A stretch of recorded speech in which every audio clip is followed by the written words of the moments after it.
Olá pessoal, tudo bem? Então aqui é o professor Otávio. Eu estou fazendo esse vídeo para falar um pouquinho sobre alguns construtores da linguagem VHDL. Então a ideia é a gente discutir um pouquinho ah, como é essa questão da construção, né, de algumas estruturas do VHDL e como é que isso se torna em circuito, tá? Então a gente vai começar falando um pouquinho sobre redes de roteamento de prioridade. O que seria isso? Tá? Então eu tenho dois exemplos aí. Do lado esquerdo eu tenho um código, né, um código utilizando a estrutura if-else, como se fosse uma linguagem de programação, mas partindo aí como nossa ideia aqui de mostrar como é que funciona a linguagem de hardware. Então ele começa if m igual a n, né? Então ele faz R recebe A mais B mais C. Else, se m maior do que n, R recebe A menos B. Else, R recebe C mais 1. Então isso é uma espécie de algoritmo, né? Pseudocódigo, onde eu tenho uma estrutura de seleção. Então, essa estrutura de seleção ela funciona numa linguagem de programação.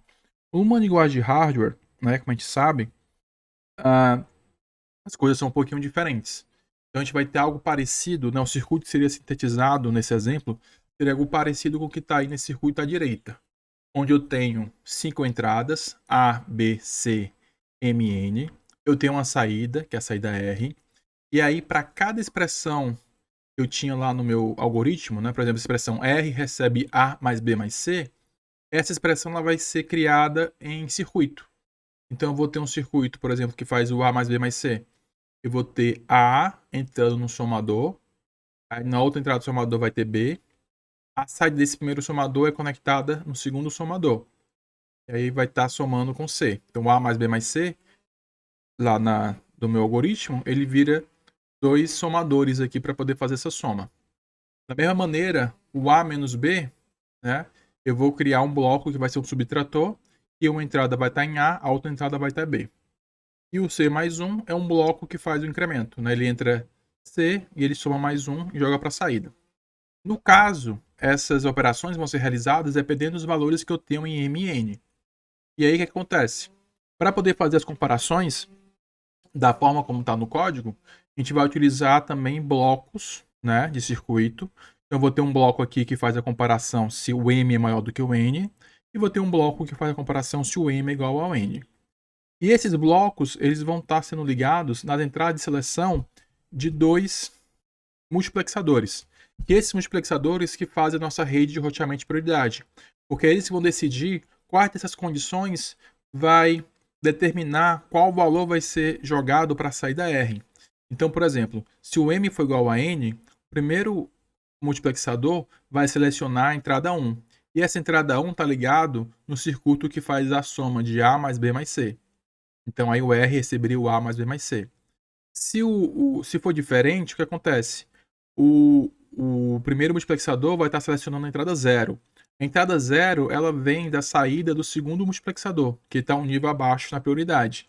E aí esse segundo multiplexador, a entrada que vai ser selecionada depende de quem? Depende da comparação M igual a M, desculpa, maior do que N. Se M for maior do que N, ele vai selecionar a entrada 1 e vai selecionar o valor A menos B, né, que vem do circuito que fez a subtração. Se não, ele vai selecionar a entrada 0 e aí vai pegar do bloco que faz o incremento. Vai ser mais 1. Tá? Então, basicamente, isso é mostrando como é que aquele pseudocódigo, como é que ele vai ser sintetizado em circuito. Então, cada operação vai ter um circuito, cada operação que está ali vai ter um circuito para poder executar aquela operação. Tá? E aqui eu tenho um exemplo de como isso é feito com uma rede de prioridades. No caso, para cada sequência de condição, eu vou ter que adicionar um multiplexador para determinar qual vai ser a ação que vai ser realizada nesse if-else. Aqui eu tenho outro exemplo de código. Ele faz a mesma estrutura, né? Assim, do ponto de vista lógico, o resultado seria parecido com aquele, tá? Só que aí no caso eu estou usando uma estrutura de seleção, né? Estou usando uma rede de multiplexador. Então aqui no código à esquerda eu tenho um switch case, então ele faz um switch a partir do valor chamado cell. E aí se o valor cell case ele for 0, ele faz R recebe A mais B mais C, case 1 R recebe A menos B, e o valor padrão dele é R recebe C mais 1. Então isso em hardware vai ficar igual o circuito à direita. né? Que você tem um multiplexador. Esse multiplexador ele vai selecionar quais são as opções das entradas, a partir do valor de cell. Então, se cell for 0, ele vai selecionar esse circuito que faz o A mais B mais C. Se ele for 1, ele seleciona um circuito... desculpa, se ele for 0, na verdade, né? Ele seleciona um circuito que faz o A menos B. E para os outros valores, 0, 1 ou 1, ele seleciona um circuito que faz o C mais 1. Tá? Esse aqui é um outro tipo de estrutura de construção de circuito, dependendo da forma como você estruturou o seu código. Tá, ok? A partir dessas duas estruturas, a gente vai ver em VHDL, né, quais são as estruturas da linguagem que permitem a gente criá-las. Tá? Então, para fazer essa estrutura de prioridade, normalmente a gente vai utilizar o enelse ou o if. O enelse ele pode ser colocado dentro da arquitetura, ele é uma sentença concorrente, né? E o if, ele é uma sequência especial, né, o if-else, que ele só pode ser executado, só pode ser utilizado dentro de um processo. Então, um processo é uma espécie de subcircuito dentro da sua arquitetura, e nesse subcircuito, o código ele é analisado de forma sequencial. Né? Então, a ferramenta de síntese vai analisar ele de forma sequencial, mas vai gerar um circuito, né, para aquele processo. E todo processo ele é concorrente em relação às outras sentenças dentro de uma mesma arquitetura. Para a rede multiplexador, temos duas formas de fazer isso em VHDL. Uma é utilizando a estrutura WaveSelect, que também é uma sentença concorrente, fica dentro da arquitetura, e a outra usando a estrutura Case, que aí é uma sentença sequencial que fica dentro de um processo. Vamos dar um exemplo aqui de um circuito bem simples, que é um decodificador com entrada de enable. Então, esse circuito ele tem 3 entradas, a entrada enable, a entrada A1 e a entrada A0, e tem uma saída Y. Por exemplo, quando o enable é igual a 0, a saída Y fica fixa em 0000. A saída Y tem 4 bits. Quando o enable é igual a 1, aí eu vou ter que verificar os valores de A1 e A0. Então, se o enable for igual a 1, e A1 for 0, e A0 for igual a 1, a saída Y vai ser 0001. Se o enable for 1, o A1 for 1, o A0 for 0, a saída vai ser a 0100. Se o enable for 1, A1 for 1 e A0 for 1, a saída escolhida vai ser a 1000. Então vamos ver aqui como é que fica isso em código, tá?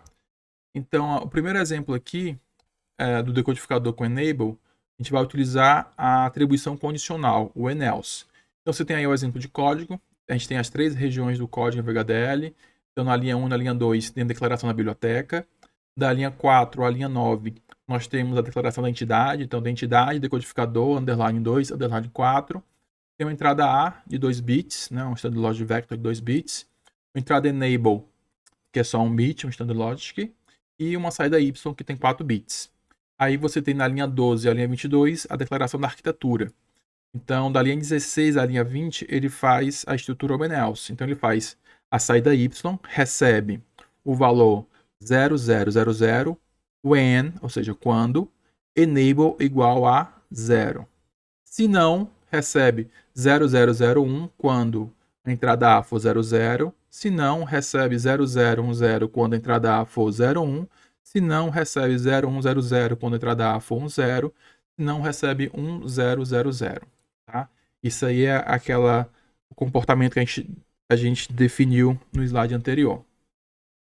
Nós podemos também fazer este circuito, decodificador com enable, utilizando a atribuição selecionada, que é a atribuição com o if select. Aí vamos ver como é que fica o código. A biblioteca e a entidade é a mesma, o que vai mudar é a arquitetura. Então, nessa arquitetura, na linha 13, ele declarou um sinal chamado S, que é um sinal de 3 bits. E aí, depois, o que ele faz?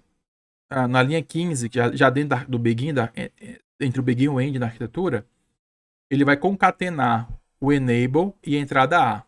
Ou seja, o enable é 1 bit, a entrada A são 2 bits, então ele forma uma entrada com 3 bits.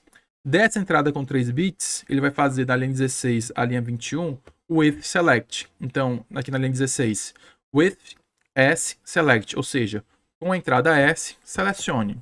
Aí ele faz Y recebe 000 quando? Aí tem todas as condições que ele recebe 000, que é quando a entrada S for 000, quando o S for 001, quando o S for 010 e quando o S for 011.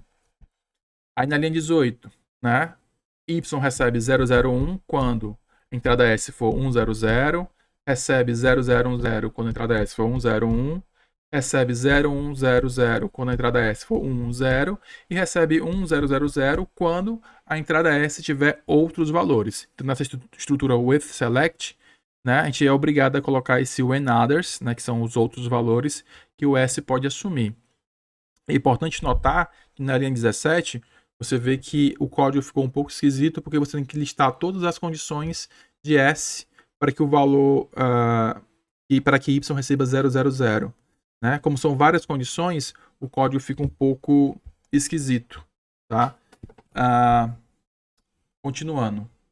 Então vamos ver o mesmo circuito, só que agora a gente vai utilizar a estrutura if else, né? E aí para utilizar a estrutura if else a gente precisa criar um processo, e esse processo ele é uma espécie de subcircuito dentro da sua arquitetura, que ele funciona de maneira, né, ele é interpretado de maneira sequencial, como se fosse um código sequencial parecido com o código que a gente tem em linguagem de programação. Então a biblioteca e a entidade são as mesmas, o que vai mudar a arquitetura. Então aqui na linha 15 da arquitetura ele cria um processo. Esse processo, você tem uma lista de sensibilidade. O que é a lista de sensibilidade? São as entradas que vão fazer com que esse processo execute. Então sempre que o enable ou o A mudarem de valor, esse processo vai ser executado. Tá? É como se eu estivesse indicando quais são as entradas do processo. E aí na linha 16 eu tenho um begin, que é o begin do processo. E aí ele vem com if else. Então if enable igual a 0, então y recebe 0000. Else if, ou seja, se não, se a é igual a 00, então y recebe 0001.